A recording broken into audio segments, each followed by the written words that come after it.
Here is the latest from K2 Radio News. An affidavit supporting the charges against a Casper teen revealed disturbing details about an alleged murder that occurred in the early hours of Tuesday, May 14th.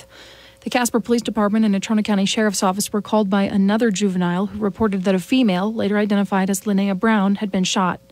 When they arrived, Linnea was laying in the middle of the street on Indian Wells Road. She was taken to Banner, Wyoming Medical Center, where she was declared dead shortly after arrival. According to a witness interviewed by police, Evan Castner and Linnea Brown had been in a relationship for about 1 year before breaking up about 25 days prior.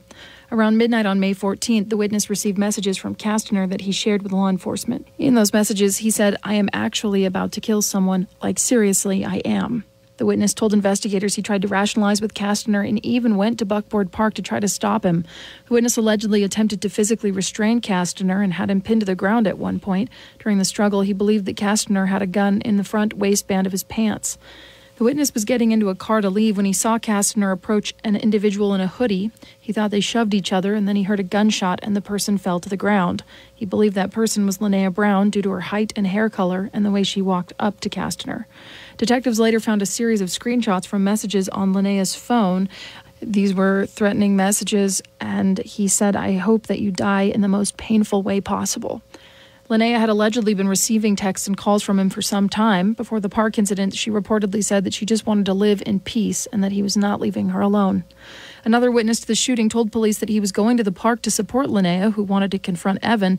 He said he saw Castner exit a vehicle and he began walking towards Linnea. He heard the action of a firearm being cycled. Then he himself pulled out a pistol, which he told investigators that he carries on his person every day.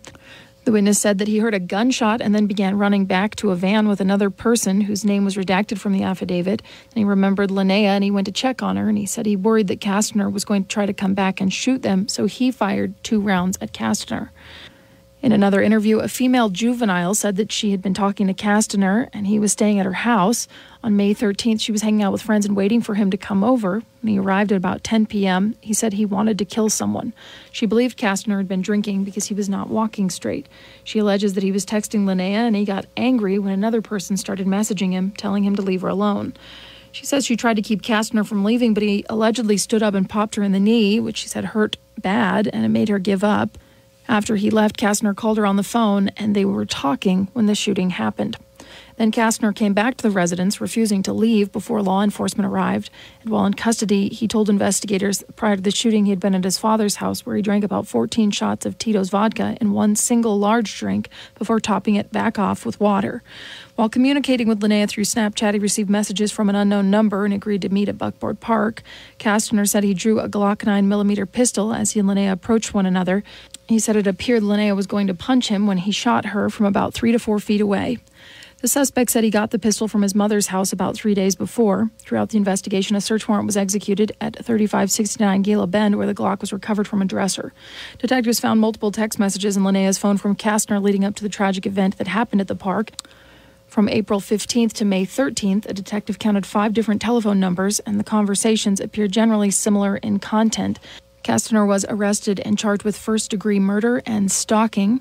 He made an initial appearance by video in Natrona County Circuit Court before Judge Kevin Tahiri, who set bond at $1 million, cash only. Castner will next appear for a preliminary hearing in 10 to 20 days. A GoFundMe has been started for Linnea's family, and we do have a link to that information. You can find the article at k2radio.com. Reporting in Casper, this is Colby Fedor.